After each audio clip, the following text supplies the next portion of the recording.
கிறிஸ்துவுக்குள் மிகவும் அதிகமாய் நேசிக்கப்படுகின்ற விசுவாசத்தை யாருக்கும் இந்த காலை நேரத்தில் இயேசு நாமத்திலே ஸ்தோத்திரங்களை வாழ்த்து தெரிவித்துக்கிறோம். இந்த பரிசுத்தமான ஆரம்ப வேலையை நம்ம ஆரம்பிக்கலாம். ஒரு ஆரம்பம் பிதா குமார் பரிசுத்தாவின் பேர் நாமத்தில் உள்ளது. ஆமென். கர்த்தரை நோக்கி நாம் ஜெபம் செய்வோம். சர்வ வல்லமையும் மிகுந்த இரக்கமும் கிருபை நிறைந்த ஆண்டவரே, எங்களை படைத்தவரே, எங்களை பராமரிக்கிறவரே, எங்களுக்கு ஜீவனை கொடுத்து வாழ வைக்கிறவரே, ரட்சிப்பை கொடுத்தவரே ஸ்தோத்திரிக்கிறோம். இந்த மன மகிழ்ச்சியான ஆண்டவரே, பிப்ரவரி மாதம் 8ஆம் நாளுக்காக சொல்லுகிறோம். புதிய மாதத்தை தந்து எங்களை ஆசீர்வதித்து வருகிற இந்த நாளிலும் இறை வார்த்தை வழியாக எங்களை போஷித்து ஆசீர்வதி நீங்கள் மறைத்து பேசும் அப்படி தம்முடைய சார்பை பயன்படுத்தும். இந்த நாளிலே வேதத்தை வாசிக்கிறவர்கள், பாடுகிறவர்கள், ஜெபிக்கிறவர்கள் எல்லாரையும் ஆண்டவர்களை இடைக்கட்டி பாதுகாக்கிறவர்கள் நான் ஜெபிக்கிறோம். ஆரம்பம் முதல் முடிவு மட்டுமாய் இறை பிரசனத்தினாலே நிறைத்தவர்களும் இதை பார்த்து கேட்டு பயன்படுகிற ஆண்டவரை காணொலியை ஆண்டவர் பார்க்கின்ற எல்லாரும் கூட கர்த்தருடைய ஆசீர்வாதங்கள் ஜெபிக்கிற ஆண்டவர்களே, இன்னும் வர வேண்டிய மக்களோடு எல்லாரையும் தேவனே கூட்டி சேர்த்து வேண்டும் ஜெபிக்கிறேன். பாவங்களை அக்கிரமங்களை எல்லாம் மன்னித்து புது வாழ்வை உங்களுடைய வசனத்தின் வழியாக உங்களுக்கு தந்து வழிநடத்தும். இறை மைந்தன் இயேசுவின் கூட ஜெபிக்கிறோம் நல்ல பிதாவே, ஆமென். காலை நேரத்தில் ஆண்டவர் துதிக்கும்படியாக 4வது ஞான பாடலை பாடுவோம். அலங்கார வாசலாய் கோயிலுக்கு போகே என்ற 4வது ஞான பாடல்.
பிரதான தேவாராதனை முறையை பின்பற்றுவோம்.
சர்வ வல்லவரான பரம்பிதாவாகிய கடவுள் நமக்கு இறங்கினார்.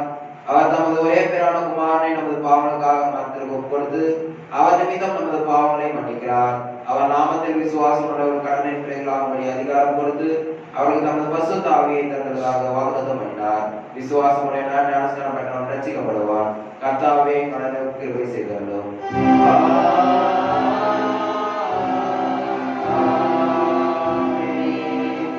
மகிமை வேண்டுதல் பண்டிகைக்கு பின்வரும் 5வது ஞாயிற்றுக்குரிய ஆரம்ப வாக்கியம், மகிமை வேண்டுதல் பண்டிகைக்கு பின்வரும் 3வது ஞாயிற்றுக்குரிய ஆரம்ப வாக்கியத்தை பின்பற்றுவோம். பாடல் புத்தகத்தின் 79வது பகுதியில் உள்ளது.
Oh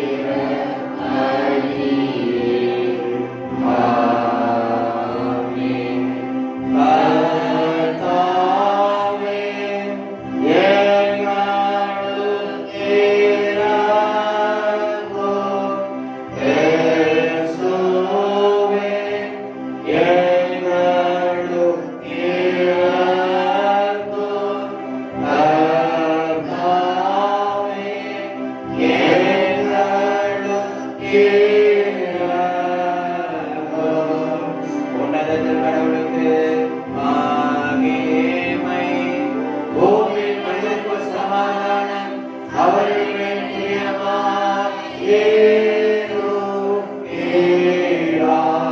பரலோகமாகிய கர்த்தாவே, சர்வ வல்லமையுள்ள பிதாவாகிய கடவுளே, ஒரே குமாரனும் ஆண்டவருமாகிய இயேசு கிறிஸ்துவே, உன்னதமானவரே, பரிசுத்த ஆவியானவரே, உம்மை துதிக்கிறோம், உம்மை புகழ்கிறோம், உம்மை வணங்குகிறோம், உம்மை மகிமைப்படுத்துகிறோம், உம்முடைய நாமத்தினால் உமக்கு ஸ்தோத்திரம் செலுத்துகிறோம். கர்த்தாவாகிய கடவுளே, கடவுளின் ஆட்டுக்குட்டியே, பிதாவே, சோதரமே, உலகத்தின் பாவங்களை சுமந்து தீர்ந்தவரே, எங்கள் ஜெபத்தை ஏற்றருளும். பிதாவின் வலது பாசத்தில் இருக்கிறவரே, எங்களுக்கு இரங்கும். இயேசு கிறிஸ்துவே, உம்முடைய பிதாவே, மகிமையிலே, பரிசுத்த ஆவியோடு நீர் ஒருவர் பரிசுத்தர், நீர் ஒருவர் ஆண்டவர், நீர் ஒருவர் உன்னதமானவராய் இருக்கிறீர். ஆமென். கர்த்தரோடு இருப்பாராக. அவர் பிரார்த்தனை செய்வோமாக. சர்வ வல்லமையுள்ள நித்திய பராபரனே, எங்கள் பலவீனங்களை இரக்கமாய் நோக்கி பார்த்து எங்களுக்கு ஆபத்துகளும் தேவைகளும் நிறுவனெல்லாம் ஒரு வலது கருத்தை நீக்கி எங்களை காப்பாற்ற வேண்டும் என்று உமோடும் பரிசுத்த ஆவியோடும் ஏக கடவுளாய் பிழைத்து ஆண்டு கொண்டிருக்கிற உமது குமாரனாகிய இயேசு கிறிஸ்துவின் மூலமாய் உம்மை வேண்டி கேளுகிறோம்.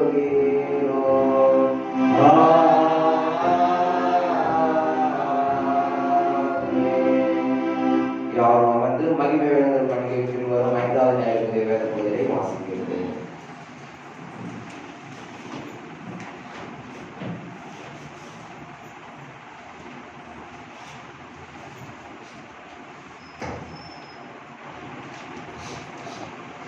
இன்றைக்காக வாசிக்க வேண்டிய சங்கீத பகுதி சங்கீதம் 112 1 முதல் 9 வரை.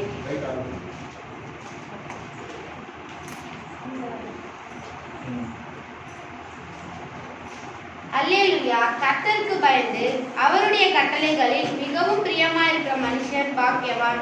அவன் சந்ததி பூமியில் பலத்திருக்கும். செம்மையானவர்களின் வம்சம் ஆசீர்வதிக்கப்படும். ஆசியும் ஐஸ்வர்யமும் அவன் வீட்டில் இருக்கும். அவனுடைய நீதி என்றென்றைக்கும் நிற்கும். செம்மையானவர்களுக்கு இருளிலே வெளிச்சம் உதிக்கும். அவன் இரக்கமும் மன உருக்கமும் நீதியுமுள்ளவன். இறங்கி கடன் கொடுத்து தன் காரியங்களை நியாயமானபடி நடப்பிக்கிற மனுஷன் பாக்கியவான். அவன் என்றென்றைக்கும் அசைக்கப்படாதிருப்பான். நீதிமான் நித்திய கீர்த்தி உள்ளவன். துர்ச்செய்தியை கேட்கிறதினால் பயப்படான். அவன் இருதயம் கர்த்தரை நம்பி திடனாயிருக்கும். அவன் இருதயம் உறுதியாயிருக்கும். அவன் தன் சத்துருக்களில் சரி கட்டுதலை காணும் மட்டும் பயப்படாதிருப்பான். வாரி இறைத்தான், ஏழைகளுக்கு கொடுத்தான். அவனுடைய நீதி என்றென்றைக்கும் நிற்கும். அவன் கொம்பு மகிமையாய் உயர்த்தப்படும். துன்மார்க்கன் அதை கண்டு மனமடிவாகி தன் பற்களை கடித்து கரைத்து போவான். துன்மார்க்கருடைய ஆசை அழியும்.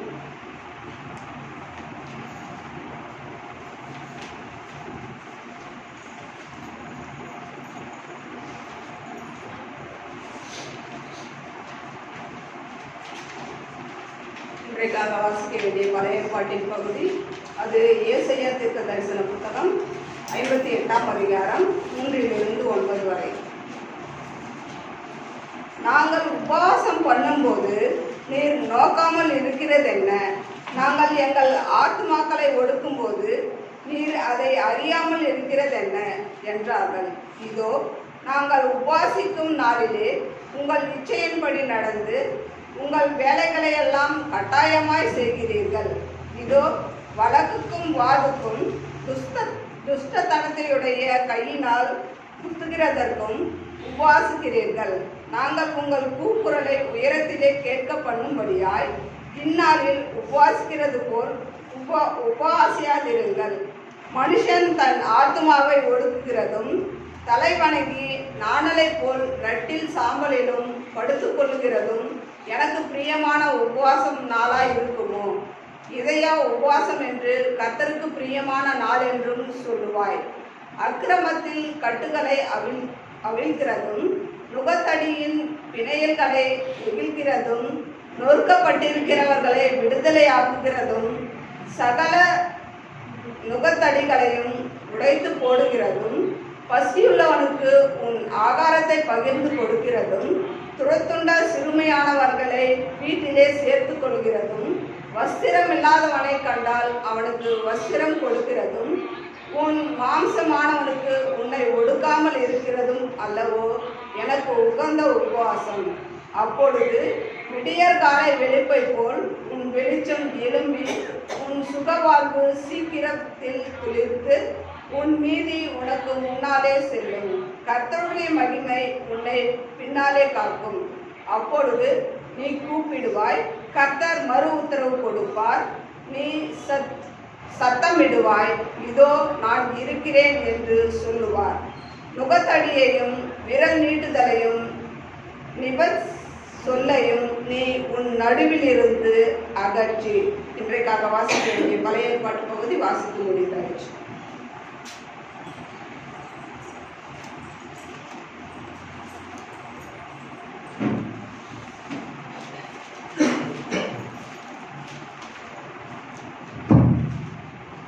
இதற்காக வாசிக்க வேண்டிய 3ஆம் வேத பகுதி 1 கொரிந்தியர் 2ஆம் அதிகாரம் வசனங்கள் 1 முதல் 12 முடிய. சகோதரரே, நான் உங்களிடத்தில் வந்தபோது தேவனை பற்றிய சாட்சியை சிறந்த வசனிப்போடாவது ஞானத்தோடாவது அறிவிக்கிறவனாக வரவில்லை. இயேசு கிறிஸ்துவை சிலுவையில் அறையப்பட்ட அவரே அன்றி வேறொன்றையும் உங்களுக்குள்ளே அறியாதிருக்க தீர்மானித்திருந்தேன்.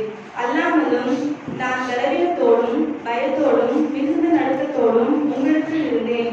உங்கள் விசுவாசம் மனுஷருடைய ஞானத்தில் அல்ல, தேவனுடைய பலத்தில் இருக்கும்படிக்கு என் பேச்சும் என் பிரசங்கமும் மனுஷ ஞானத்திற்குரிய நய வசனம் உள்ளதாயிராமல் ஆவியினாலும் பலத்தினாலும் உறுதிப்படுத்தப்பட்டதாய் இருந்தது.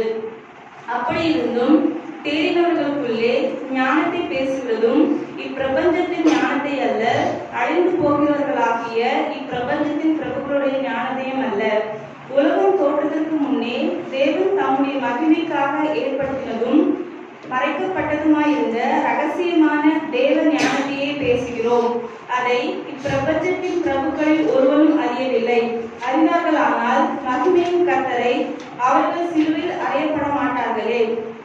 எழுதியிருக்கிறபடி தேவன் தம்மில் அன்பு கூறுகிறவர்களுக்கு ஆயத்தம் பண்ணினவைகளை கண் காணவும் இல்லை, காது கேட்கவும் இல்லை, அவைகள் மனுஷருடைய இருதயத்தில் தோன்றவும் இல்லை. நமக்கோ தேவன் அவைகளை தமது ஆவியினாலே வெளிப்படுத்தினார். அந்த ஆவியானவர் எல்லாவற்றையும் தேவனுடைய ஆழங்களையும் ஆராய்ந்திருக்கிறார். மனுஷனில் உள்ள ஆவியை அன்றி மனுஷரில் எவன் மனுஷனுக்குரியவர்களை அறிவான்? அப்படி போல தேவனுடைய ஆவியை அன்றி ஒருவனும் தேவனுக்குரியவர்களை அறிய மாட்டான். நாங்களோ உலகத்தின் ஆவியை பெறாமல் தேவனால் எங்களுக்கு அருளப்பட்டவைகளை அறியும்படிக்கு தேவனத்திலிருந்து புறப்படுகிற ஆவியை பெற்றிருக்கிறோம். இன்றைக்காக வாசிக்க வேண்டிய விருப்ப பகுதி வாசிக்கிறார்.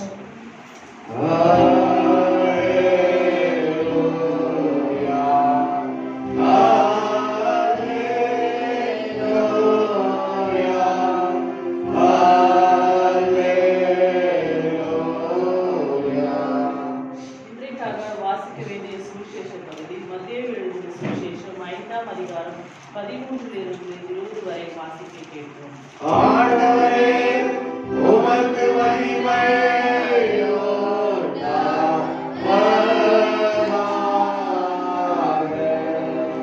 நீங்கள் பூமிக்கு ஒப்பாயிருக்கிறீர்கள். உப்பானது சாரமற்று போனால் அதில் சாரமற்றப்படுவதற்கு வெளியே கொடுப்பதற்கும் மனுஷராலே மிகுந்த கொடுப்பதற்குமே ஒளியே வேறொன்றுக்கும் உதவாது. நீங்கள் உலகத்திற்கு வெளிச்சமாய் இருக்கிறீர்கள். மலையின் மேல் இருக்கிற பட்டணமும் மறைத்திருக்க மாட்டாது. விளக்கை கொளுத்தி மரக்கால் மேல் மூடி வைக்காமல் விளக்கை தண்டையின் மேல் வைக்கப்படுவார்கள். அப்பொழுது அது வீட்டுக்கு உள்ளே யாவருக்கும் வெளிச்சம் கொடுக்கும். இவ்விதமாய் மனுஷர் உங்கள் நற்கிரைகளைக் கண்டு பரலோகத்தில் இருக்கிற உங்கள் பிதாவை மகிமைப்படுத்தும்படிக்கு உங்கள் வெளிச்சம் அவர்களுக்கு முன்பாக பிரகாசிக்க கடவது. நியாயப்பிரமாணத்தை நாளும் தீர்க்க தரிசனங்களினாலும் அழித்ததற்கு வந்தேன் என்று எண்ணிக்கொள்வதை நீங்கள் அழித்திருக்கிறதற்கு அல்ல, நியாய பிரமாணத்திற்கே வந்தேன். வானமும் பூமியும் ஒழிந்து போனாலும் நியாய பிரமாணத்தினாலும் நிறைவேற்றுவதினாலும் அதில் ஒரு சிறு எழுத்தாகிலும் ஒரு எழுத்தின் உட்பிரகாரினாலும் ஒழிந்து போகாது என்று மெய்யாகவே உங்களுக்கு சொல்லுகிறேன். ஆகையினால் இந்த கற்பனைகளை எல்லாவற்றிலும் சிறிதானதென்றினாலும் மீறி இவ்விதமாய் மனுஷனுக்கு போதிக்கிறவன் பரலோக ராஜ்யத்தில் எல்லாவற்றையும் சிறியவன் எனப்படுவான். இவைகளை கைக்கொண்டு போதிக்கிறவன் எவனோ பரலோக ராஜ்யத்தில் பெரியவன் எனப்படுவான். வேத பாரகரே பரிசேயரே என்பவருடைய நீதியிலுள்ள உங்கள் நீதியை அதிகமாய் பிரவேசிக்காவிட்டால் பரலோக ராஜ்யத்தில் பிரவேசிக்க மாட்டீர்கள் என்று உங்களுக்கு சொல்லுகிறேன். இன்றைக்காக வாசிக்க வேண்டிய சுவிசேஷ பகுதி வாசித்து முடிந்தாயிற்று.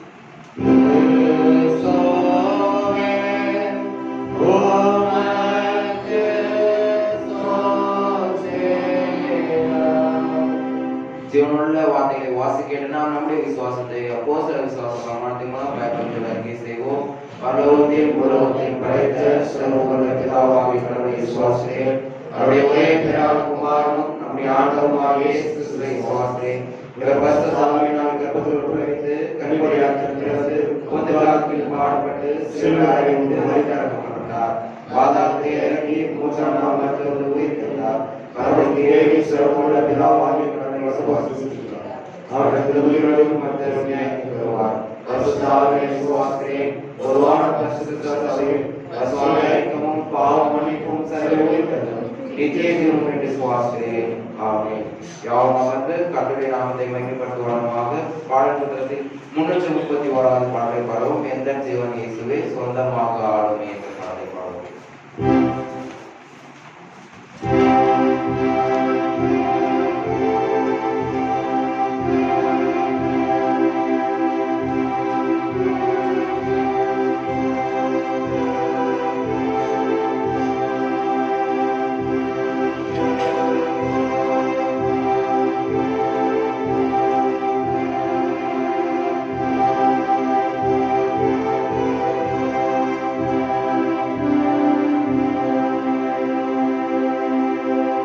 Yeah.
தந்தையாகிய கடவுளிடமும் ஆண்டவராகிய இயேசு கிறிஸ்துவிடமும் அனைவருக்கும் கிருபையும் சமாதானமும் உண்டாயிருப்பதாக.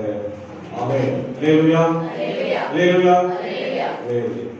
நாம் வாசித்து தியானிக்கும்படியாக கொடுத்திருக்கிற வேத பகுதி அது மத்தேயு 5ஆம் அதிகாரம் 13 முதல் 20 வசனங்கள். நாம் ஏற்கனவே படித்து கேட்டோம். இதனால் ஆண்கள் ஜபிக்கும்படியாக ஜபிக்க முடிக்கிறார்.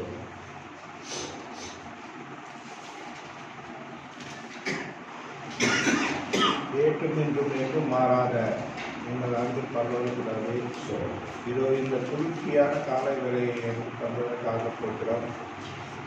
இதோ இந்த நாளில் இந்த ஆராதனையை ஆசீர்வதியும். இந்த ஆராதனைக்கு வரவிருக்கும் மக்களை கூட்டி சேரும். இந்த ஆராதனை உங்களுக்கு பிரசனம் தங்கி இருக்கிறது. ஆரம்பம் முதல் முடிவு வரை உமது பிரசனம் தங்கி இருக்கிறது. உண்மை ஆண்டவராகி இயேசு கிறிஸ்துவின் மூலமாக ஜெபிக்கிறோம். இது நல்ல பிதாவே. ஆமென். தேவ பிள்ளைகளே, நாம் கர்த்தருடைய திருவார்த்தைகளை கடந்த வாரத்தில் பார்க்கும்போது மலை பிரசங்கத்துல நம்ம பார்த்தோம்.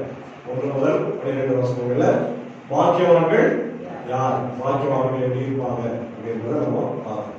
அதை தொடர்ந்துதான் இந்த வாரமும் 5:13 20 சீடர்களுக்கு ஆண்டவர் கொடுக்கின்ற ஒரு மிக முக்கியமான அறிவுரை.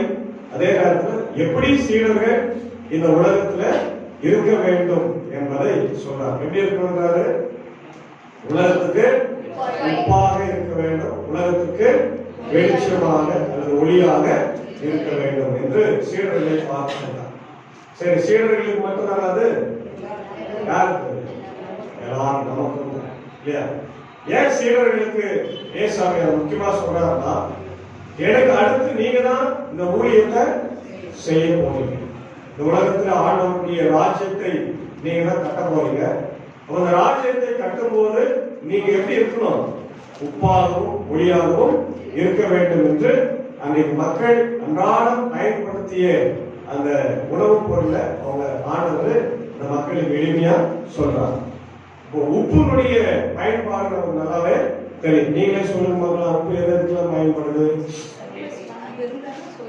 உணவு இல்லையா? உணவு முதல்ல உணவுக்காக பயன்படுத்துறோம். சுவை, உப்பு இல்லைன்னா சுவை இல்லை இல்லையா? அதே போல நம்ம அறிவியல் ரீதியா கிருமி நாசினியாக பயன்படுத்துறோம் இல்லையா? இதை பாத்தீங்கன்னா கிருமி நாசினியாக சயின்ஸ்ல பயன்படுத்துவாங்க. நிறைய அதுல பயன்பாடு இருக்கிறது நம்ம அதை பார்க்க போறோம். நீங்க சொன்ன மாதிரி முதல்ல சுவை அளித்தல் இல்லையா? அப்போ உப்பு எப்படி உணவை சுவையாக்குகிறது? ஒரு நல்ல பிரியாணி தயாரிக்கிறோம், உப்பே சுத்தமா ஒரு தொட்டு உப்பு கூட எப்படி இருக்கும்? ருசியாக்குமா? அந்த பிரியாணியுடைய ருசியே இருக்கா? அப்போ விலையேறப்பட்ட கறி, நல்ல அரிசி எல்லாம் போட்டு செஞ்சு கூட சுவையை கொடுக்க வேண்டும் என்றால் உப்பு இருக்க வேண்டும். அப்போ சுவை அளிக்கின்ற உப்பாக நாம் இருக்க வேண்டும். இந்த உலகத்திற்கு சுவை அளிக்கின்ற கிறிஸ்தவர்களாய் நாம் இருக்கணும். ஆமென். எப்படி சுவை அளிக்கலாம்? மற்றவர்களுடைய வாழ்க்கையில கிறிஸ்தவர்கள் நாம் அவர்களோடு சேர்ந்து அவர்களை இயேசு ஆண்டவர்கிட்ட கூட்டி கொண்டு வரும்போது அவர்களுடைய வாழ்க்கையில நம்ம எப்படி இருக்கிறோம்? உப்பாக இருக்கிறோம். நிறைய பேருடைய வாழ்க்கை சுவை இல்லாத வாழ்க்கையாக, உப்பு இல்லாத வாழ்க்கையாக இருக்கிறது. உப்பு அப்படிங்கும் போது நம்ம யாரும் சொல்லலாம்னா இயேசு ஆண்டவர் கூட சொல்லணும். விசுவாசம் இல்லாத ஒரு வாழ்க்கை, ஆசீர்வாதம் இல்லாத ஒரு வாழ்க்கை, ஆண்டவரை மறந்துவிட்ட ஒரு வாழ்க்கை. அந்த வாழ்க்கையில அவங்கள நம்ம என்ன பண்ணோம்? பக்குவப்படுத்த வேண்டும். ஆங்கிலத்தில் ஒரு வார்த்தை மேரினேட் அப்படின்னா, மேரினேட் அப்படின்னு என்ன அர்த்தம்? சமையல பயன்படுத்துற வார்த்தை தான் இருக்கு. வறுக்கிறதுக்கு முன்னாடி பண்றது மேரினேட் அப்படின்னா என்ன பண்றது? ஊறுகாய். கறி என்ன பண்றோம்? கறி வறுக்கிறதுக்கு முன்னாடி ஊற வைக்கும். உப்பு போட்டு மிளகாய் போட்டு அப்பதான் சுவை அதிகமாகும். அது போல நம்ம கிறிஸ்தவர்கள் மற்றவர்களுடைய வாழ்க்கையில நம்ம சேரும் போதுதான் ஆண்டவர் அங்க மகிமைப்படுகிறார். அதான் முதல் பாயிண்ட் நம்ம பார்க்கணும் இல்லையா? இரண்டாவது பார்த்தோம்னா அழிவை தடுக்கிறது. ஊறுகாய் நீங்க செஞ்சு வைக்கிறார் அதே உணவுல ஊறுகாய் ரொம்ப நாள் அழியாம இருக்கிறதுக்கு என்ன காரணம்? உப்புதான். அப்போ அழிவை தடுக்கின்ற ஒரு உப்பாக நாம் இருக்க வேண்டும். என்ன அழிவை தடுக்கிறோம்? இன்னைக்கு நிறைய மக்கள் இயேசுவை அறியாம பாவத்துல விழுந்து போயிருக்கிறார் இல்லையா? நீங்க குறிப்பா வாலிப பிள்ளைகள் ஆண்டவரை மறந்து போதையில போய் கொண்டிருக்கிறார். ஏதோ செல்போன் தான் வாழ்க்கை, செல்போனை வச்சுதான் நான் வாழ்ந்துட முடியும் அப்படின்ற தப்பான எண்ணத்தோடு ஓடிக்கொண்டிருக்கிறார். அந்த பிள்ளைகளையும் தப்பான பாதையிலே போய் கொண்டிருக்கிற மக்களையும் நாம் அறியாம என்ன பண்ணோம்?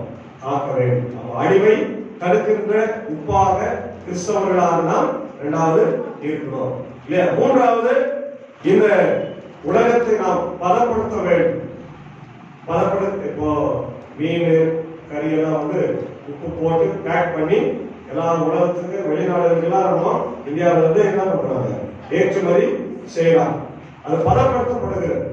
அந்த உப்பு உணவை மற்ற காரியங்களை பதப்படுத்துவதற்கு உதவுவது போல நாமும் கிறிஸ்தவர்களாகிய மற்றவர்களை பதப்படுத்துவதற்கு என்ன பண்ணுவோம்? உதவி செய்ய வேண்டும். இதுதான் உப்பினுடைய பயன்பாடா இருக்கிறது இல்லையா? இதெல்லாம் நம்ம மார்க் 9:50 படிக்கிறோம். மார்க் 9:50. உப்பு நல்லதுதான். உப்பு சாரமற்று போனால் எதற்கு எதினாலே சாரம் உண்டாக்குவீர்கள்? உங்களுக்குள்ளே உப்புடையவர்களாய் இருங்கள். உங்களுக்குள்ளே என்னவா இருக்கணுமா? உப்புடையவர்களாய் இருங்கள். ஒருவரோடு ஒருவர் சமாதானம் உள்ளவர்களாயும் இருங்கள் என்றார். ஒருவருக்கு ஒருவர் எப்படி இருக்குமா? சமாதானம். சமாதானம் என்பது அது ஒரு உப்பாக ஒருத்தருக்கு ஒருத்தர் உப்பாக இருங்க இல்லையா? உப்பு சாரமற்று போகக்கூடாது. உப்பு சின்ன வயசுல இருக்கும்போது மூட்டையில வைப்பான், வெளியே தான் வச்சிருப்போம், பெரிய கோழிப்படி மூட்டையில. அப்ப அது என்ன ஆயிடும்னா நைட்டுலாம் நீங்க பாத்தீங்க, வெயில் காலத்துல எல்லாம் தண்ணி மாதிரி போயிடும். அப்ப அது என்ன சாரம் அதுல போயிடும். ஆனா அது வாங்கி போகும். ஆனா அதுல என்ன இருக்காது? உப்பு தன்மை இருக்காது, சால்டினஸ் இருக்காது. அது மாதிரி நம்ம ஆயிடக்கூடாது இல்லையா? சாரமற்ற உப்பா இல்லாம சாரம் கொடுக்கின்ற உப்பாக இந்த உலகத்துக்கு நாம் இருக்கணும் அப்படின்னு ஆண்டவர் சொல்றார். இரண்டாவது லூக்கா 14:34-35. லூக்கா 14:34-35. உப்பு நல்லதுதான். உப்பு சாரமற்று போனால் எதனால் சாரமாக்கப்படும்? அது நிலத்தாக்கிலும் எருவாக்கிலும் உதவாது. எதுக்குமே உதவாது. சாரமற்று போகும்போது உப்பு எதுக்கு உதவாது? அதை எங்க கொட்டுவாங்க? அதை வெளியே கொட்டி போடுவாங்க. வெளியே கொட்டிடுவாங்க. யூஸ்லெஸ் ஆயிடும், வேஸ்ட் ஆயிடும். நீயே நானும் என்ன ஆகக்கூடாது? வேஸ்டா ஆகக்கூடாது. கடவுளுடைய பார்வையில யூஸ்லெஸ்ஸா இருக்கக்கூடாது. யூஸ் அனுப்புற மாதிரி யூஸ் அனுப்புற கூட யூஸ் ஆகுது. அதுக்கப்புறம் த்ரோ பண்றோம். ஆனா உப்பு அப்படி இல்லை, யூஸ் பண்ண முடியலன்னா கண்டிப்பா வெளியே கொட்டிடுவோம். அப்ப அப்படிப்பட்ட உப்பாக நாம் கிறிஸ்தவர்களாய் நாம் வாழ கூடாது. அதான் ஆண்டவர் கிட்ட எதிர்பார்க்கிறார். மற்றவருடைய வாழ்க்கையில நாம் சேரும் போது நாம் சுவை கொடுக்கிறவர்களா இருக்கிறோம். பிலிப்பியர் 2ஆம் அதிகாரம் 15ஆம் வசனம். பிலிப்பியர் 2:15. மாறுபாடுமான சந்ததியில் நடுவே குற்றமற்றவர்களும் கபடற்றவர்களும் தேவனுடைய மாசற்ற பிள்ளைகளுமாய் இருக்கும்படிக்கு எல்லாவற்றிலும் முறுக்குறுப்பு இல்லாமலும் தட்டிப்பு இல்லாமலும் செய்யுங்கள். மேலும் உங்கள் விசுவாசமாகிய வழியின் மேலும் ஊழியத்தின் மேலும் நான் பார்க்கப்பட்டு போனாலும் நான் மகிழ்ந்து உங்களுடனே கூட சந்தோஷப்படுவேன். மற்றவருடைய வாழ்க்கையில நம்ம எப்படி இருக்கணுமா? சாட்சியாக இருக்க வேண்டும். அதான் இந்த உப்புடைய மிக முக்கியமான ஒரு பணி. உப்பு என்பது சாரமற்று போகக்கூடாது. அதே நேரத்தில் மற்றவருடைய வாழ்க்கையில் நம்ம எப்படி இருக்கணும்? சேரும் போது நாமும் சாட்சியாக இருக்கணும், அவங்களும் சாட்சியாக இருக்கணும். அதே போல எபேசியர் 5ஆம் அதிகாரம் 8ஆம் வசனம். எபேசியர் 5:8. முற்காலத்தில் நீங்கள் அந்தகரமாய் இருந்தீர்கள், இப்பொழுதோ கர்த்தருக்குள் வெளிச்சமாய் இருக்கிறீர்கள். ஒளிக்கான வசனம். முற்காலத்துல நம்ம இருளாக இப்ப எப்படி இருக்கிறோம்? வெளிச்சமா இருக்கின்றோம். சரி, முதல்ல உப்பா இருக்க வேண்டும் என்று நம்ம பார்க்கணும். ரெண்டாவது பார்த்தீங்கன்னா உலகத்திற்கு ஒளியா இருக்கிறோம் இல்லையா? We are the light of the world. ஏற்கனவே நம்ம நிறைய கூட அந்த ஒளியை பத்தி பார்த்துக்கிறோம். ஒளி அப்படிங்கும் போது அது ஒரு பொதுவான ஒரு காரணியா இருக்கு. நீங்க ஒளி எல்லா இடத்துலயுமே இருக்கு. ஒளி இல்லாத இடம் இருக்குதா? எங்கேயுமே இல்லையா? எல்லா இடத்துலும் ஒளி இருக்கு. எல்லா மதத்திலும் ஒளியை கடவுளாக அவங்க வளர்ந்து கொண்டிருக்கிறாங்க. நம்ம ஒளியாக இயேசுவை பார்க்கணும். அதனால அதனுடைய அர்த்தத்தை நம்ம ஆழ்கல்ல ஏற்றி அதை வைத்து வச்சிருக்கிறோம். அதை பார்க்கும் போதெல்லாம் இயேசுவை ஒளியாக பார்க்கிறோம். இந்து சகோதரர்களும் என்ன பண்றாங்க? அவங்க ஆலயங்களில் தீபங்களை ஏற்றுறாங்க, வீட்டில் இருக்கிறாங்க, கார்த்திகை தீபங்களும் பார்க்கணும். ஒளியுடைய பயன்பாடு என்ன? ஒளி வந்தால் இருளை நீக்குகிறது. ஒரு பெரிய அறை 10 20 எவ்வளவு பெரிய அறையில ஒரு சின்ன வெளிச்சத்தினுடைய வெளிச்சம் இருந்தால் போதும் அந்த அறையினுடைய இருளை நீக்கும். நீ நானும் இயேசுவின் பிள்ளையா இருக்கிற நீ நானும் இருளை அகற்றி ஒளியேற்றுகின்ற மக்களாய் இருக்க வேண்டும். இன்னைக்கு நிறைய மக்களுடைய வாழ்க்கை இருள் அடைந்து இருக்கிறது. இன்னும் பழைய சடங்குகளிலே பழைய சாஸ்திர சம்பிரதாயங்கள இருக்கின்றாங்க இல்லையா? படிக்காம இருக்கிறாங்க, மருத்துவத்தை பற்றி அறியாம இருக்கின்றாங்க. இன்னும் நிறைய கிராமங்களில அந்த மாதிரிதான் படித்தவர்களே கூட சில நேரத்துல 2 வருஷத்துக்கு முன்னாடி ஆந்திராவில் படித்த டாக்டர்ஸ் அவங்க பிள்ளைங்களை அவங்க இன்னும் நல்லா இருக்கிறது என்ன கொடுத்துட்டாங்க? நரம்பலி கொடுத்துருக்காங்க. படிச்சிருக்கீங்களா? இதெல்லாம் உண்மையா நடந்த டாக்டர்ஸ் படிச்சவர்கள் அவங்க எப்படி இருக்கிறாங்க? மூட நம்பிக்கையில இருக்கிறாங்க. அவங்களுக்கு எல்லாம் நம்ம எப்படி இருக்கணும்?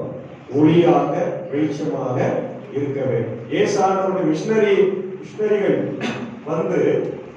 இருக்கின்ற வடகிழக்கு மாநிலங்கள் இந்தியாவை நீங்க எடுத்து பார்த்தீங்கன்னா இந்தியா இருக்குன்னு வச்சுக்கோங்க. நம்ம தமிழ்நாடு கீழே இருக்குது, கேரளா, ஆந்திரா, மேல கர்நாடகா, மத்திய பிரதேஷ், இந்த பக்கம் ஓரத்துல கொஞ்சமா இப்படிலாம் இருக்கும். என்ன அதுதான் வடகிழக்கு மாநிலம். அஸ்ஸாம் என்ன இருக்கிறது? வேற என்ன? மணிப்பூர், சிக்கிம், நாகாலாந்து, இதெல்லாம் சின்ன சின்ன சின்ன மலை பிரதேசம். அந்த மலை பிரதேசங்கள் எல்லாம் பார்த்தீங்கன்னா மனிதர்களை சாப்பிடுவாங்க, மனிதர்களை நரபலி செலுத்தி கொண்டிருந்த காட்டில் இருக்கின்ற மக்கள். சுவிசேஷம் எப்ப அவங்க போச்சோ இப்ப அந்த மாநிலங்கள் எல்லாமே முழுமையாக தான் இருக்குது. கிறிஸ்தவமான மார்க்கமா எல்லாமே கிறிஸ்தவர்கள். வேற எந்த ரிலீஜனுமே அங்க கிடையாது. 1-2 இருக்கலாம், மற்றபடி 90% எல்லாம் கிறிஸ்டியன்ஸ்.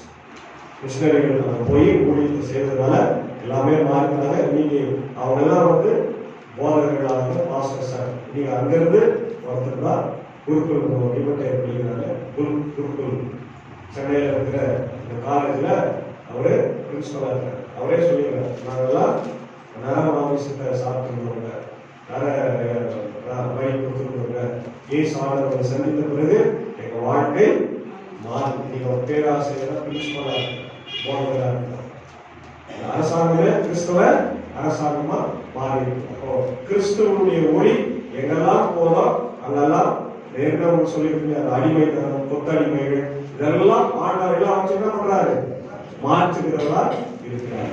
நம்ம என்ன செய்யணும், நம்ம இன்னும் வெளியவே வரல, சுவிசேஷத்தை அறிவிக்கிறதுக்கு வெளியவே எங்க போயிருக்கீங்களா? அந்த மாதிரி அளவு இருக்குது அவங்களுக்கு. உங்களை கூட்டு போகணும், எல்லாம் கூட்டு போய் காட்டுல ஒரு வாரம் கூட்டு வரணும், போய் எல்லாருக்கும் சுவிசேஷத்தை சொல்லிட்டு தான் வரணும், கிளம்பி வரணும். அதெல்லாம் அருமையான அனுபவம். ஆண்டவருடைய சுவிசேஷத்தை சொல்லி பாருங்க, நீங்க கோடி ரூபாய் சம்பாதித்தாலும் அந்த மகிழ்ச்சி கிடைக்கவே கிடைக்காது. என்னால ஒருத்தர் ஞானஸ்தானம் எடுக்கிறாருன்னா அதோட ஒரு பெரிய மகிழ்ச்சி உலகத்தில் இருக்குதா? அப்படியே நம்ம செய்ய மாட்டோம். ஏன் செய்ய மாட்டோம்? நம்ம கிராமத்திலேயே எவ்வளவு பேர் இருக்கிறார், நம்ம சொந்தக்காரங்களே இருக்கிறார், அவங்க எல்லாம் சொல்லுங்க சுவிசேஷத்தை சொல்லுங்க. நம்ம குடும்பத்திலே எவ்வளவு பேரு ஆலயத்துக்கு வராம இருக்கிறார், அவங்க எல்லாம் சொல்லுங்க இல்லையா? நம்மளாம் பரவாயில்ல போறோம், அவங்க நரகத்துக்கு போலாமா? யோசிக்கிறது எல்லாரும் யோசிக்கிறோம். எல்லாருக்கும் நற்செய்தியை சொல்றது இல்லையா? அதான் உலகத்துக்கு ஒளியா நற்செய்தியை பறைசாற்றுகிற மக்களாக இருக்க வேண்டும். அதான் நம்ம பார்க்கணும். 5:14-16 நீங்கள் உலகத்துக்கு வெளிச்சமாயிருக்கிறீர்கள். மலையின்மேல் இருக்கிற பட்டணம் மறைத்திருக்க மாட்டாது. விளக்கை கொளுத்தி மரக்காலால் மூடி வைக்காமல் விளக்கு தண்டின் மேல் வைப்பார்கள். அப்பொழுது அது வீட்டில் உள்ள யாவருக்கும் வெளிச்சம் கொடுக்கும். இவ்விதமாய் மனுஷர் உங்கள் நற்கிரியைகளை கண்டு பரலோகத்தில் இருக்கிற உங்கள் பிதாவை மகிமைப்படுத்தும்படி உங்கள் வெளிச்சம் அவர் முன்பாக பிரகாசிக்க கடவது. நம்முடைய செயல்பாடுகளின் நிமித்தமாக நம்ம செய்யறதெல்லாம் பார்த்து என்ன சொல்லணும், பிதாவை மகிமைப்படுத்த வேண்டும். யாரு? மற்றவங்க. அப்ப நம்முடைய செயல்பாடுகள் எப்படி இருக்கணும்? வெளிச்சமா இருக்கணும். வெளிச்சத்தின் பிள்ளைகளை போல நம்மளே இருளின் பிள்ளைகளை போல நம்மளும் இன்னைக்கு நிறைய எதுல மூழ்கி இருக்கிறோம், சடங்குகளில மூழ்கி இருக்கிறோம். நம்மளும் நேரம் பார்க்கறோமா இல்லையா? நேரம் பார்த்துதான் ஜம்புட்டே வைக்கணும், காரியத்தையே வைக்கணும். ஐயர் வந்து உட்கார வச்சிருக்கோம். 12 to 1 மணி வரைக்கும் என்ன நேரம் கேட்ட நேரம் ஐயர்கிட்டே சொல்றது, ஐயர்கிட்டே சொல்றது, கொஞ்ச நேரம் வெயிட் பண்றது. நம்ம அந்த படத்துல பயங்கர கோவம் பிபி ஏறிடும், என்ன பண்ண முடியாது, அப்படி திட்டணும் தோணும், பண்ண முடியாது. ஏன்னா அது அறியாம இன்னும் நம்ம ஆண்டவரை, அதாவது ஆண்டவர்கிட்ட நீ வந்து அது ஒர்க் போயிருக்கு, நீ வந்து நீ போயிருக்கு, அப்படிதான் பண்றது தப்பு கூடாது.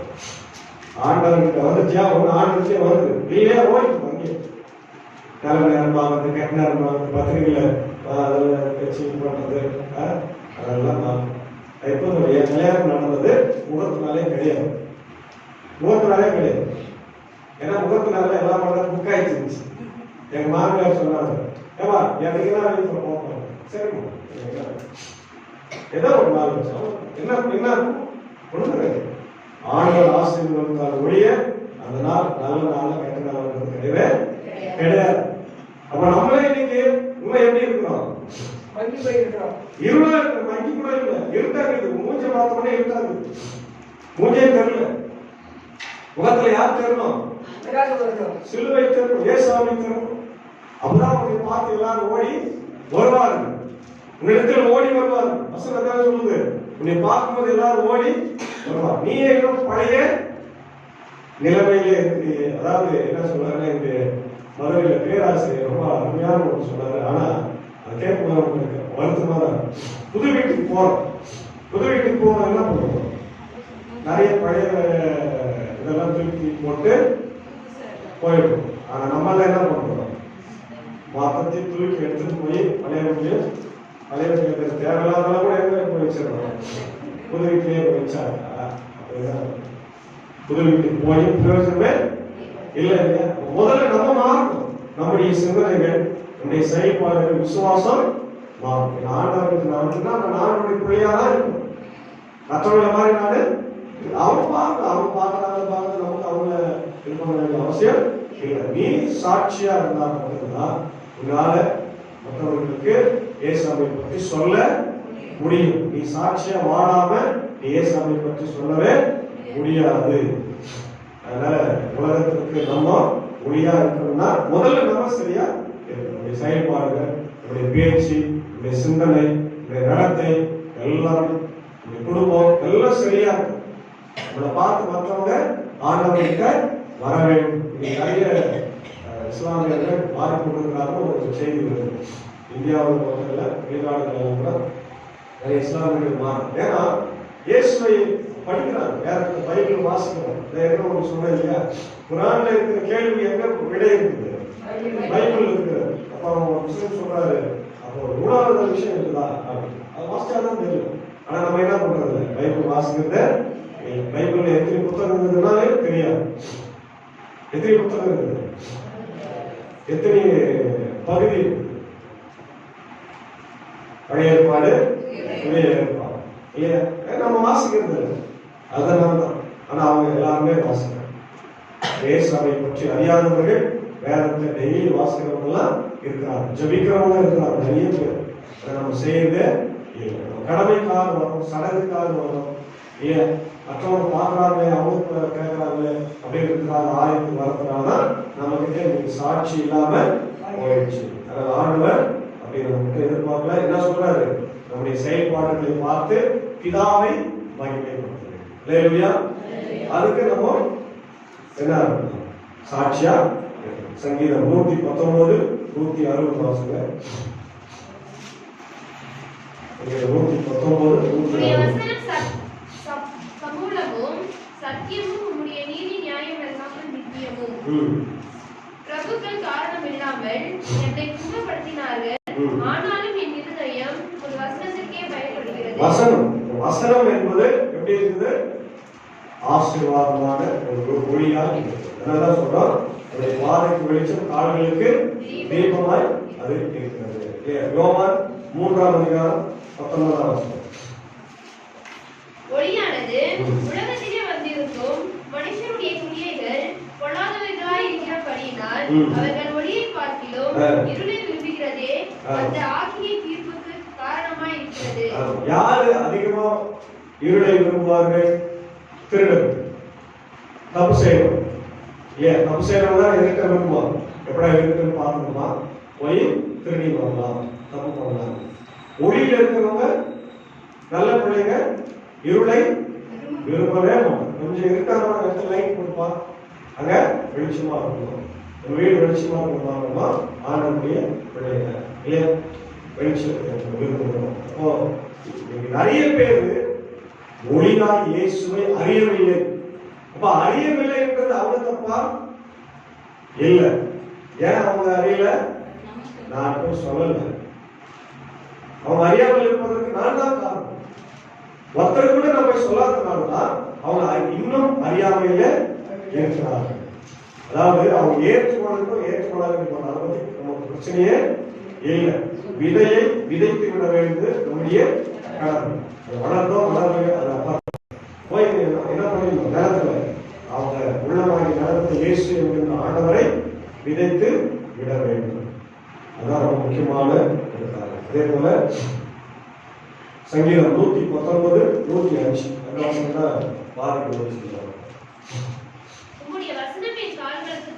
கால்களுக்கு தீபமும் என் பாதைக்கு வெளிச்சமாகும். வசனத்தை நம்ம படிச்சு ஆராய்ச்சி பண்ணி நம்ம வாழ்க்கையில அதை ஃபாலோ பண்ணும்போது என் வாழ்க்கை ஆசீர்வாதமா இருக்கும். சங்கீதம் 36:9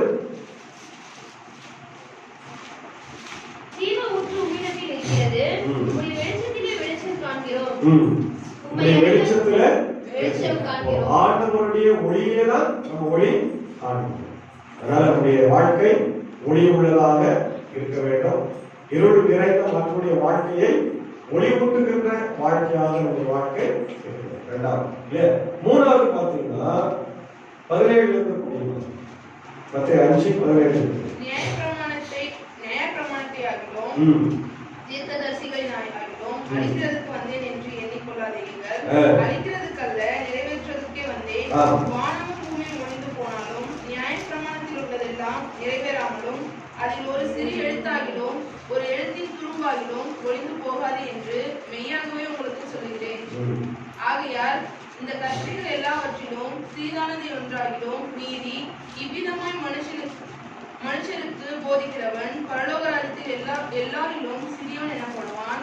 அவைகளை கை கொண்டு போதிக்கிறவனோ பரலோகத்தில் பெரியவன் எனப்படுவான். வேதபாரகர் பரிசேயர் என்பவர்களுடைய நீதியிலும் உங்கள் நீதி அதிகமாய் இராவிட்டால் பரலோக ராஜ்யத்தில் பிரவேசிக்க மாட்டீர்கள் என்று உங்களுக்கு சொல்கிறேன். ரெண்டு விஷயத்த சொல்றார். ஒண்ணு, நியாய பிரமாணத்தை பற்றி பேசுறார். நியாய பிரமாணத்தை பற்றி நம்ம நன்றாக அறிந்திருக்கிறோம். மோசே கிட்ட கடவுள் கொடுத்தாரு 10 கற்பனைகளை. அந்த 10 கற்பனைகளை பின்னாடி இஸ்ரவேல் மக்கள் எத்தனையா மாத்திட்டாங்க? இஸ்ரவேல் ஆண்டவர் மாத்திருந்தா 2.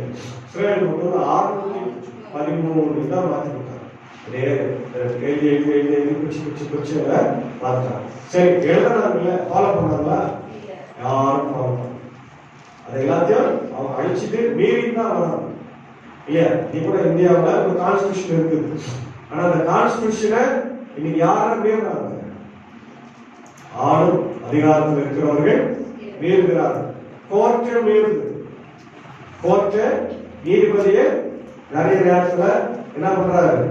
உடைய சுயநலத்துக்காக, அரசியல் லாபத்துக்காக பணம் யாருன்னா கொடுத்தா தீர்ப்ப தப்பா சொல்றாரு. நிறைய பேர் இருக்கிறாங்க. அப்படிதான் இருக்கிறோம் இல்லையா? ஆனா ஏசாண்டவர் சொல்றாரு, நியாய பிரமாணத்துல ஒரு வார்த்தையை கூட நான் அழிப்பதற்கோ ஒழிப்பதற்கோ என்ன பண்ணல வரலப்பா, அதை நிறைவேற்றவே வந்து. அது எப்படி நிறைவேற்றினா? புதிய பரிமாணத்துல நிறைவேற்றினார். பழைய ஏற்பாட்டுல என்ன? பல்லுக்கு பல்லு ஒருத்தர் என்னுடைய பல்ல உடச்சிட்டாருன்னா நான் என்ன பண்ண? அவர் பல்ல உடச்சு. ஒருத்தர் கண்ணை குத்திட்டாரு, நான் அவர் போய் அவர் கண்ணை, இதுதான் பதில் பழிவாங்க இல்லையா? ஆனா புதிய ஏற்பாட்டுல ஏசாமி என்ன சொன்னாரு? ஒருத்தர் என்னுடைய கண்ணத்துல இருந்தா நம்ம போய் இன்னும் 4 கண்ணத்துல அடையணும் அப்படின்னு சொன்னாரு. அப்படியே மாத்திட்டாரு. என்ன பண்ணாரு? 2 கணத்தையும் அவர் காட்டுறார், இன்னொரு கணத்தோட காட்டுறார். இதுதான் புரட்சி. நியாய பிரமாணத்திலே புரட்சி பண்ணாரு. இதை பார்த்த உடனே மற்றவங்களுக்கு எல்லாம் இவர் என்ன பண்றாரு? சட்டத்தை மீட்டாருப்பான். அடிக்க சொன்ன இவர் என்ன பண்ணுவான்? தன்னை அடிச்சவன் அடிக்காம இவர் என்ன பண்றாரு? அமைதிக்கிறார், மன்னிக்கிறார். இது என்ன புதுசா இருக்குது? இது தப்பு தான். ஆனா நியாய பிரமாணம் என்ன சொல்லுது? பழிவாங்க சொல்லுது. ஆனா இயேசுவின் நியாய பிரமாணம் அப்படி இல்லை. அவர் அதை மாற்றினார்.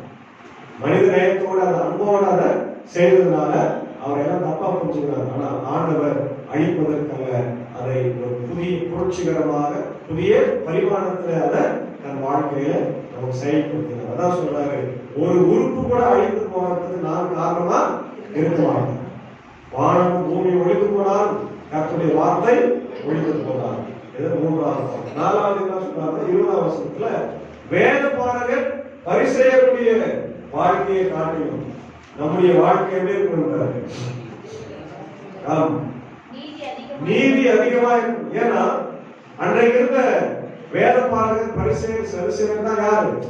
Religious leaders. அதாவது அவங்கதான் எருசலேம் தேவாலயத்தினுடைய ஆன்மீக தலைவர், ஆசாரியர்களா இருந்தாங்க. அந்த சனகரிப்பு சங்கம் இருந்த 72 பேர் அதுல உறுப்பினர்களா இருந்தாங்க. அந்த உறுப்பினர்கள் தான் ஏசாமிக்கு மரண தண்டனை, சிலுவை தண்டனையே அவங்க தான் வாங்கி கொடுத்தாங்க. தீர்ப்பு எழுதினாங்க அவங்க தான். அதாவது நீதிபதி எல்லாமே அவங்க தான் இல்லையா? அவங்க தான் எல்லாத்தையும் தீர்மானிக்கிறது. அவங்க எப்படி இருக்கிறாங்க? சொல்றாங்க, ஆனா செய்ய மாட்டாங்க. ஏசாமி அதுதான் வன்மையா கண்டித்தார். வாசல் மத்தேயு 23ஆம் அதிகாரம் வாசல் 1. பின்பு இயேசு ஜனங்களையும் தம்முடைய சீஷர்களையும் நோக்கி, வேதபாரகரும் மோசேயினுடைய ஆசனத்தில் உட்கார்ந்திருக்கிறார்கள். ஆகையால் நீங்கள் கைக்கொள்ளும்படி அவர்கள் உங்களுக்கு சொல்லுகிற வழியையும் கைக்கொண்டு செய்யுங்கள். அவங்க சொல்றதை செய்யுங்க, ஆனா அவர்கள் செய்கையின்படியோ ஏன் அவங்க சரியா செய்யல. ஏனெனில் ஆ. அவர்கள் சொல்லுகிறார்கள் செய்யாதிருக்கிறார்கள். சொல்லி என்ன பண்ண மாட்டாங்க, செய்யாதிருக்கிறார்கள். நல்லது செய்யும் பசங்க பண்ணுவாங்க, நல்லது செய்ய மாட்டாங்க, கெட்டது செய்வாங்க. அதனால அவங்க சொல்றதை செய்யல, செய்யறத சொல்லாது செய்யாது. மத்திய 23:23 இருந்து வாசிக்கும்.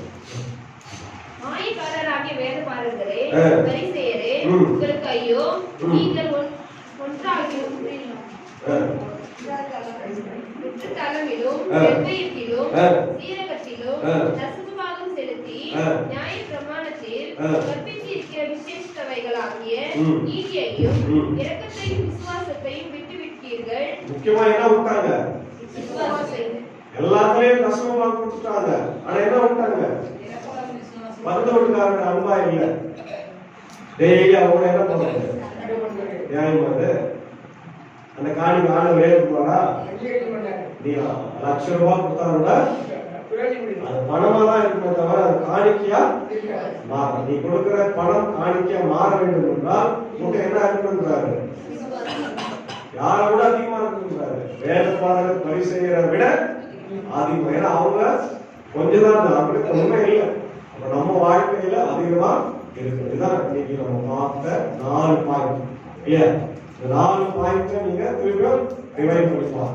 உப்பா இருக்கணும், ஒளியா இருக்கணும், நியாயப்பிரமாணத்தை அழிப்புடைய வார்த்தையை நம்ம செய்யணும், கரெக்டா அது பண்ணி கீழ்படியணும். முக்கியமா யாரை விட பெருசா இருக்கணும், நம்ம வேதபாரகர் பரிசேயரை விட இல்ல. அதான் நீங்க நம்ம சங்கீதம் 112 பார்க்கிறோம். நீதிமான் என்ன பண்ணுவாங்க, வாரி இறைத்தான் ஏழைகளுக்கு கொடுக்கணும். ஏழைகளுக்கு கொடுத்ததுனால அவன் ஏழை ஆயிட்டான்னா இல்ல, அவன் கர்த்தர் அவன் உயர்த்து, அவனை கொண்டு உயர்த்தப்படும் என்று சொல்றார்.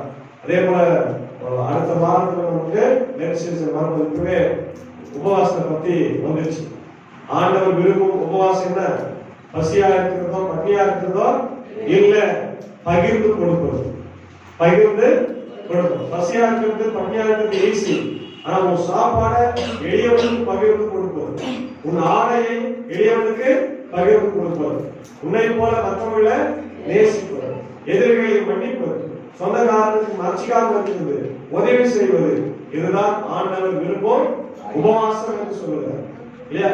அப்ப அப்படிப்பட்ட உபவாசத்தை தான் ஏசாமி என்ன பண்றாரு, அங்கீகரிக்கிறார், ஏற்றுக்கொள்கிறார். அதே போல 1 கொரிந்தியர் 2ஆம் அதிகாரத்துல ரொம்ப அழகா சொல்றாரு, சிலுவையை பற்றி உபதேசம் தான் பெருசு, சிலுவையில மரித்த இயேசுவை பற்றி தான் நான் பிரசங்கம் பண்ணுகிறேன். அப்படி அவரை பற்றி பிரசங்கம் பண்ணனா எனக்கு இந்த உலகத்துல எதுவுமே இல்லை. We preach crucified Christ. நாங்கள் சிலுவையில் அறையப்பட்ட இயேசுவையே பிரசங்கித்துக் கொண்டிருக்கிறோம். அதான் உண்மை. அப்போ உடைய திருச்சபையுடைய வேலை என்ன, எனக்காக இயேசு சிலுவையில் அறையப்பட்டார் அப்படின்ற செய்தியை சொல்லியே இருக்கிறோம். இதெல்லாம் நம்ம சொல்லும் போதுதான், செய்யும் போதுதான் நம்ம எப்படி இருக்கிறோம், ஆண்டவருக்கு சாட்சியா இருக்கிறோம் என்பது பொருள். ஆகவே இந்த வரப்போகிற வருஷத்து நாட்களிலும் பின்பாக வருகிற எல்லா நாட்களிலும் நாம் ஆண்டவருக்கு ஏற்புடைய பிள்ளைகளால் உலகத்திற்கு உப்பாக ஒளியாக நம்ம வாழ ஆண்டவர் இந்த வசனத்தினாலே ஆசீர்வதித்து காப்பாராக. ஆமென்.